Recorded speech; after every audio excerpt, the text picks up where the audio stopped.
Session, which I get to moderate. I'm very excited about. So if I could ask my panelists to come on out and have a seat, please. Rebecca Jensen, Emily Chevenier, should I say it? Pretty good. Good. I'll let you fix it. You're good. And Deanne Golden. Thank you, ladies, for joining us. All right. So in case anyone hasn't heard, there's this new policy statement that's going on in our industry. Seeing all kinds of tweets about it. But I want to start off by saying, actually, will each of you go through and just say your name and where you're from, and Emily, if you'll correct what I did to your last name. Rebecca Jensen, I am the CEO of MRED out of Chicagoland. I'm Emily Chenevert. I'm the CEO of the Austin Board of Realtors and Actress MLS. I'm Deanne Golden. I'm current president of Atlanta Realtors Association in Atlanta, Georgia, and also senior vice president with Berkshire Hathaway. Thank you, ladies. Okay, so I want to set the stage and just point out that policy that we're talking about today was issued 45 days before the meetings that are happening in San Francisco. So I think we should talk about celebrating that happening, that we actually have the opportunity to engage all of this up until there, and it's not coming out the week of. I think that's worth celebrating and recognizing that we have this opportunity. So good job to all those that made that happen, and please make sure and engage in the conversation. All right, so first of all, I want to start off by saying we've got this proposed solution, but I think if we took a second and talked about what's the real problem we're trying to solve. So if each of you could kind of give me your thoughts and ideas, what are we trying to solve to make sure we've got the right solution? From my standpoint, I started hearing a lot about this problem immediately when I moved to MRED, which was about 4.5 years ago. In 2015, it was one of the top things that my customers at the time were saying that the MLS needed to act upon. And so we did a ton of research on what other MLSs were doing, and we tried to come up with a solution, which, by the way, is outlined in this document that we have distributed. It's also available on MRED's website. And it really outlines the problem in two different areas. On the one hand, we had the buyer's agents that were contacting the MLS saying, hey, how come you're making me look uninformed in front of my clients? There are these coming soon signs out, or there are these websites that have, there was a Top Agent Network one that had some listings that weren't in the MLS, or some brokerages were posting them publicly. Zillow had listings that were not in the MLS, and they said, what am I paying the MLS for? Okay. So that was on the one hand. But then on the other hand, I would talk to listing agents about why are you putting them, in this network and not into the MLS? And a lot of the stories we heard about that were absolutely, in my opinion, legitimate stories about why the MLS rules were not working for those particular homeowners. Some of them had to do with privacy, but some of them had to do with the listing was not quite ready, and that listing agent wanted to get the listing agreement signed, but they didn't want to have the countdown clock start ticking if there were still repairs that needed to be done, or there were some really sad situations that came, stories of people that wanted to have privacy because one had cancer and didn't want anyone to know. There's legitimate reasons. They wanted to, yeah, and so there were a lot of stories that came out of our research, and so that's why we ended up doing a private listing network. Okay. And just to clear, if you want to show that again, Rebecca, the MRED did just publish this paper. It's on their website, and not only does it cover what you did at MRED, but it talked about a lot of other organizations. So make sure you guys can go there and get that and print it out. Deanne, tell me a little bit, as a broker, and I know you've been very active in your market about this, what's your thoughts on it? And give us some insight there. As I've listened today, and I've listened to a lot of C words, I think the root of the problem, if I could summarize it in one word from where I sit, has been confusion. And that's a C word that we've not brought out, but it's a C word that has caused a lot of animosity between what I call the co-opetition, the competitors that are trying to cooperate to put people in homes. There's been lack of clarity. There's been lack of clarity from the national level, the local level, multiple levels, agents. And so if we've all been confused, imagine what that has done to the consumer, which you and I are too, everyone in this room. And we've propagated this whole new definition of terms. And I call them the oxymorons of our business, the pocket listings, the hip listings, the sleeve listings, the quiet listings, the whisper listings. I mean, I had to go to Wikipedia to get a definition of what any of this was. And so to me, I think the problem has been the confusion. And I am so grateful that we are having this healthy conversation to get clarity. 2020 is a good year to have clarity, isn't it? It's a good one. Absolutely. I like that. Emily, what do you think if we don't address this now, if we don't like fix it, what are you thinking? Do we like end up in an alternate universe? Does MLS go away? Like, what's your thoughts on if we're not talking about it now, if we're getting clarity in 2020? I'm generally not doomsday, so I don't think we're all ending yet. But, Okay, and good. the sky's not falling to my knowledge. But let me first answer your first question, which is what's the problem, right? Oh, yes. I think it depends on who you ask. Art Carter's problem was he was looking to consolidate IDX and VOW policies, and that was something that NAR said they were setting out to do in 2020, and now they've sort of gone sideways with this conversation about cooperation. So I think the problem is really dependent on what trends you're seeing in your marketplace, and I think a problem statement actually at the top of this policy recommendation would be really valuable, because the problem with coming soon is different than the problem with off-market. And even the way that you might define the problem with coming soon might be really different than the way that your colleague or neighbor does. So I think having clarity around what problem we're solving would be really great. Yes. So this one's totally on the spot, but do you have what's the statement at the top? You No, wanna kick us I off? mean, no, because We just need to work on it. well, That's I mean, what you're this saying. speaks a little bit Yeah. to the process, though, Yeah. right? Is that Art, to my understanding, brought a recommendation to the committee. The committee talked about it and then went sort of a different direction. Totally understandable. That happens, and that's a good thing. We should be able to move nimbly and evolve as we're having conversation about all of the problems and the industry trends that are facing our businesses. I do think, though, that if we're going to take a step in another direction, we've got to be crystal clear on what outcome we're working towards. And I'm not sure that this policy does that for me. And I'd just like to clarify, because I'm actually on that issues committee where this was first discussed. And so what Art brought forward was a different segment of the meeting. Yeah. So this actually came as an item from the floor from brokers saying, hey, this is a real issue. These pocket listings, again, are making the MLS less valuable. So Well, just That's clear- awesome context. Is that available in writing and documented somewhere? what? Like that's the way that the meeting unfolded. I think there's been a question about transparency. I think our process has certainly improved given the fact that we've had a long time or more time to talk about this than we normally do when it comes to NAR policy. But I think there being more transparency and clarity in the process to date and the process moving forward would be very helpful as well. So if we could just talk about one where the committee is that came, CMLS as part of the relationship with NAR is our NAR CMLS partnership is we have 3 appointees, the Technology and Emerging Issues Advisory Board. It has an acronym, it's much easier. So 3 appointees, and it's made up of a group of brokers and agents. And so Rebecca, you're one of the CMLS appointees this year, so maybe you could share with the group a little bit of how that process, that'd be helpful. Well, Clarity. So we've been, on that particular committee, we've been heavily utilizing the Realtor Hub that I think we've talked about several times, even just today. And so I highly encourage everyone to go onto the Realtor Hub and just post issues, because there was definitely a lot of conversation happening, not just there, but I mean on Facebook groups and on various Comments. things throughout the industry. And even going back to how MRED looked at that, we were reading the same Facebook groups and reaching out to MLSs across the country. And it seems like MLSs are individually trying to solve many of the very same problems. And so that's where that committee, whose job it is to really vet policies. It's very common for that committee to receive letters of issues or recommendations from groups. And so if you have an issue, I mean, feel free to send it to Rodney or Danae, because Not me, I say I mean, bring it forward. because, I mean, Or tell me. we can all, because that's the nice thing with CMLS, though, is that we That's are true. working with NAR to help solve common issues. And so that's what happened, is that committee vetted it. We looked at a bunch of different things, and at the end of the day, that's the recommendation that came from that committee, whose job it is, again, to make recommendations to the main policy committee that will be meeting in San Francisco in a few weeks. Okay.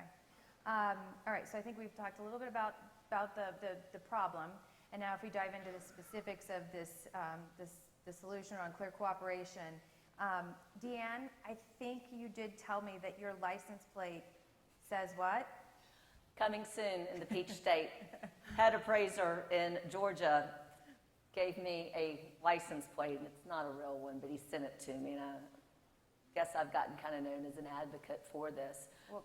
But I think it's important to say why he did that.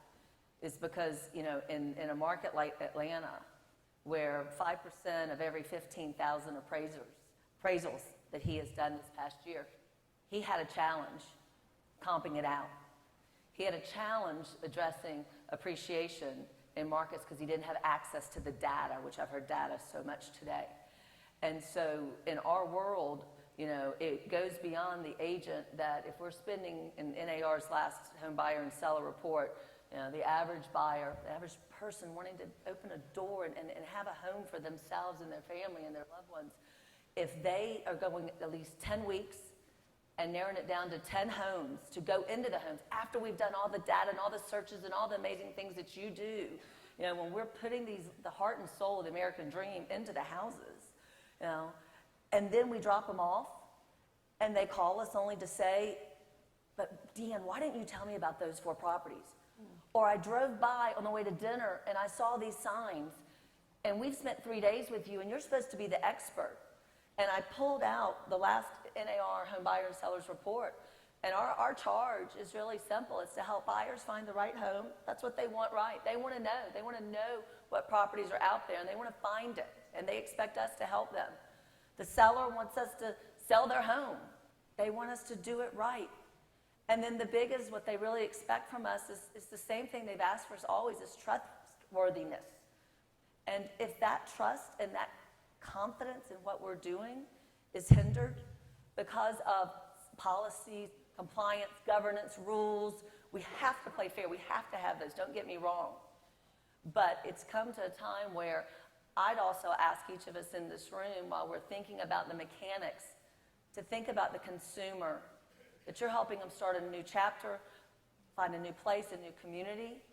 And if you don't think every day about how important your job is to the American dream, I'm going to ask you right now to please do it, because you have made our lives so much better with the MLS.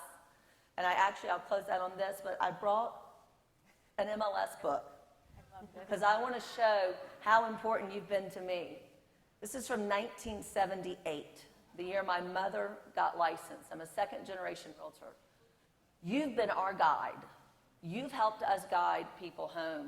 And I just want to keep opening doors and not keep having doors hard to find. So, awesome. Thank you.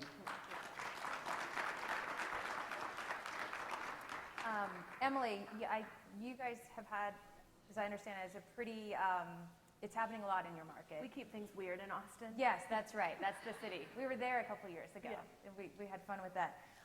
And I think you had tried some stuff before, and it did it work, not work? Tell us a little bit about what happened and what you're doing today to address it. Yeah, I think we're experiencing struggles that many urban markets are experiencing. Certainly as Austin's popularity has risen, the clientele base that our members serve has evolved a little bit. But we're definitely seeing a rise in full-on off-market activity, so true pocket listings that don't ever make their way to the MLS, but then also more so coming soon activity. And the way, what we found as we tried to adopt a coming soon status, wrap business rules around it that made it cohesive and consistent in the marketplace, is that the number of definitions for what that coming soon period is for are far and wide. You might tell me that it's for a make-ready, and you might tell me that it's for a price test, and you might tell me that it's because that person's just not really ready, but I wanted to get that ink signed on a listing agreement. And each of those things are really different. So putting a set of business rules around each of those separate definitions is tricky, to say the least. We found that it was so tricky that it created more chaos than it did consistency, and we pulled the status back out. I feel now that this policy will force our hand in providing that status again, and I'll be back in a position of chaos. And I don't say that because I'm against this conversation. Let me be crystal clear. I'm absolutely in support of us being bold in addressing issues that are important to our industry and to saving the MLS. I'm not in support of those policies feeling like they are not operable or that they cannot be implemented with some consistency across those marketplaces as well. Okay. Well, I think that takes us right. Rebecca, you did institute something at MRED Yep. Just a quick summary of that in case somebody isn't aware of it, and then how has it played out in your market? Has it made an impact on? Yeah, so we've had a solution in our market for 3 years now. And it includes a policy that is extremely similar to the one going before the NAR. The 24-hour rule was something that we thought was very important. And I know that there's been a lot of discussion about that particular piece of it. Is it too short? Is it not short enough? Some people think it should be instantaneous. I've heard that. We did it at 24 hours because we held a ton of focus groups with our agents. And again, they were very clear to MRED saying, well, if you don't do it right, we're just not going to use you. We're going to continue to use the Facebook groups and the top agent networks, and then your value will just continue to diminish. So there was definitely that threat there. So we came up with what we call the private listing network, which is essentially designed to be a place that is an agent-to-agent communication tool. And the 24 hours was able to be implemented effectively because the private listing network that we implemented was only a stripped-down set of fields. There were very few required fields. I think on our first iteration, we might have had just 12 required fields. And by the way, price was not one of them. One of the big use cases was we want to test the price. Yes, they want to test. And so our statistics, which are included in this report, are very interesting because the majority of listings that go into our private network are transitioned to a standard listing. And more of those, like I think it was 96, 94, something percent change their price, but more of those increase the price from the private listing network than decrease the price because that is a good test bed. But we saw a lot of MLSs that were doing coming soon statuses that had artificial timelines saying, okay, you can only be in this status for 20 days or 3 weeks or whatever. And our agent said, no, that's not gonna work for us because again, there was a different use case that, you know, mom's on hospice and we're painting and it could be any day now, but we're not gonna give her a deadline. I mean, oh, that's, sorry, no pun intended, but those are some of the stories that took a turn. I mean, it just, we heard all of these, and again, it was like, the MLS shouldn't be dictating to the agent what's best for that consumer, because at the end of the day, we are supposed to be pro-consumer. And so we need to have policies that enforce cooperation, which this does, while at the same time balancing all of those various stories that we heard. There may have been another headline that I didn't want to use today, but MLS is not treating agents like children. I think I saw that on Inman. It really didn't say that if you read through it, but obviously the title made me click on it. Are you But suggesting that an Inman headline was used for clickbait? I didn't particularly like that one. But what I'd like to go is taking to that conversation is, Ian, you were at the Realty Alliance meetings a few weeks ago where they talked about it, and I heard the conversation was maybe a little lively. So I thought maybe you could share with us a little bit about what was the broker's perspective and viewpoint, what were they concerned about, and just talk us through that. Sure, I'm happy to. And John Cole did an amazing job also of kind of addressing this earlier. And it is something that when you sit in a room of brokers like myself and principals, we have to be respectful of both sides of the business equation. I've got a list as long as you can imagine for all the pros, and I've got a list as long as you can imagine for all the cons. And needless to say, in my position as president of Atlanta Realtors Association, I started hearing them, and now with what I've been speaking up, I hear them even more. And so we've got to be respectful of the different sides of the equation. That's so important. But, you know, I was just back and I was showing them, I just did some clip art on some of the biggest headlines in the past week or two.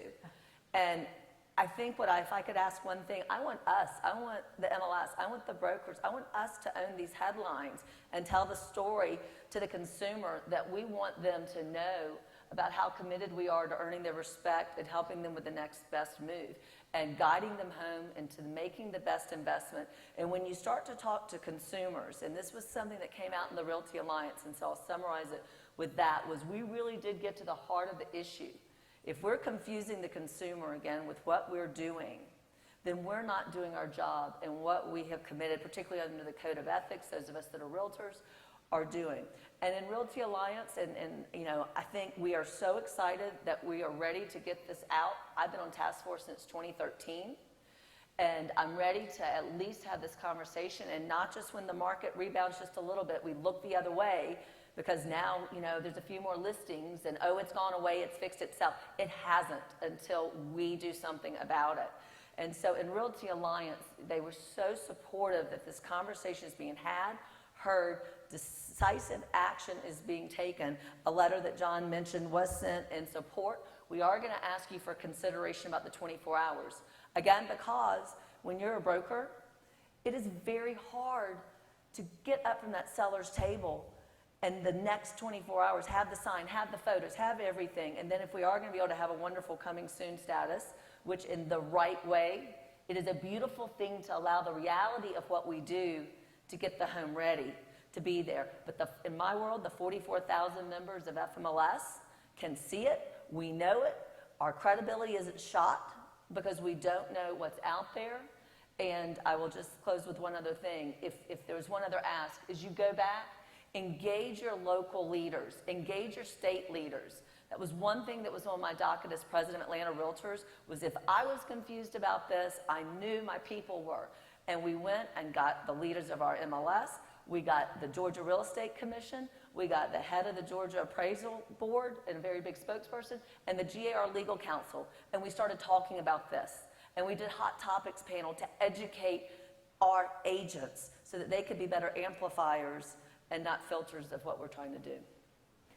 Well, and from the committee standpoint, the 24 hours thing, remember the trigger of that is when it is advertised to the public. So there's nothing that says that if it's not ready to go in and the photos aren't done, and that is not affected by this policy. But if you're going to take all the photos and post them out on the public, On Facebook. then it's obviously ready to be marketed because that's what you're doing. And so that again was at the heart of the 24-hour. Okay. I guess as I think about, one of the questions that you asked us to think about was if cooperation is the hill that we're going to die on. And when I think about how to define cooperation, I think back to the Code of Ethics, Article 3, which says that cooperation works when it's in the best interest of your client. But there are times that listing in the MLS may not be in the best interest of your client. And that's when most of you use a waiver opportunity to allow for the listing not to be provided. This policy speaks nothing to that opportunity, has no rules or regulations with regards to the waiver, so that when cooperation is not in the best interest of that client, you can fulfill your fiduciary duty to him or her and ensure that the listing does not proceed in that manner. And I think that that's just an example of where we're not that far apart. The conversation is being had, and that is half the battle in this industry, but it's not quite there. And I guess I still have process questions around how we're going to get it there and how we're going to have that conversation meaningfully, which I know is tricky in a governance structure that is large and arduous and feels overwhelming. But we're going to have those conversations to make the intent of this policy, which is good and bold, operable. Okay. Well, can we jump to that? Well, we have a few minutes left, but I thought if we could spend the last little bit talking about what is some of the things we've been hearing pushback on. What do people need to be thinking about? So you mentioned the time. So that I've got a couple of things here, but do you guys have a few ideas that you've been hearing that you'd like to talk through? Well, I still have general questions about how to manage the vow policy in regards to what happens with our coming soon status, in regards to the way that different people are going to implement this in different ways. I just think that there is huge sensitivity to what is pushed out publicly. And remember that to the consumer, the difference between IDX and vow doesn't matter and is not a thing. So it's all on the internet when it's on the internet. And I think that addressing those privacy concerns, being able to articulate the difference between them, and address when things will be managed in vows versus when they will just live in private networks in the MLS is going to be a significant hurdle to overcome from a communication standpoint, but also potentially from a liability standpoint. Okay. Rebecca. I guess I get a lot of people asking, do my brokers like this? Are they supportive? Compass is big in my market, and I can definitively say they helped us build this. And I talked to Bill Fowler just today, and they're in support of it. So we have gotten no pushback. Our brokers love it. And so I think that it is a hill that MLSs need to die on as far as cooperation. That is our job. That is the basis of the books and the original clubs. I like that. Deanne. I can just echo everything you said because I am hearing it. And to the brokers that are not clear yet on the policy. I mean, I walked this morning with John and I heard his phone ringing, and so the education piece, I think, is going to clear up a lot of some of the, again, confusion that even with a new policy and not understanding it fully, and so we've got to focus on that education piece for one. You know, I do think you need to listen to the brokers in the market that have concerns because of their business model. And we've got to encourage all the different business models, of course, we've got to do that. But there's, again, like I said, and we don't have enough time, but you've got the pros and the cons, and each side feels very, very impassioned about their position related to their business model. And so that's got to be a part of the discussion, and I would encourage it. I'm so proud of NAR for opening up the mic, you know, but we've also not really taken the time to listen to the consumer. We've started doing informal little polls and with agents and with the consumer, and they don't understand these terms. They don't understand it. When you sit down and you try to explain to an agent, I mean, I have to manage through 6 different MLSs. I have the privilege, let me rephrase that. But, Why, thank you. and I'm licensed in multiple states. And, you know, it's 10,000 members of Atlanta Realtors, and I'm directly over 1,700 in our Berkshire Hathaway that I work with. But when I have to stop and understand the rules in this MLS, and understand the rules in this, and understand the rules in this, and then I've got to explain to a seller now, well, I can do this, but I can't do that. But if I do this, I might get in trouble. They just want to buy a house or sell their house. And so those are the pieces, and not restricting the business models out there. And our wonderful speaker before did bring up the business models, and you've got to understand now with these renovation products that are coming out, you know, if I'm going to be using one of those and now I'm going to be in a market trying to compete against an iBuyer who's now a seller, who's now really off market getting the home ready to be in perfect pristine condition, yet I'm on this side trying to do the right thing for the seller who maybe could not really put the home in the best light, and I need 45 days for a renovation, and I'm doing it through a product. We've got to pay attention. We definitely have some more conversations to have. But Opportunity. I think, one, I just want to tell you, CMLS is planning after this, as you're getting that feedback, send it into the NAR website. We're going to be working with them to find out what that is, and then we'll be doing a webinar in the next few weeks before we go to San Francisco, just to keep giving you as additional information as we can. If you'd all, you did an excellent job. Thank you very much. I appreciate it. I thank my panelists.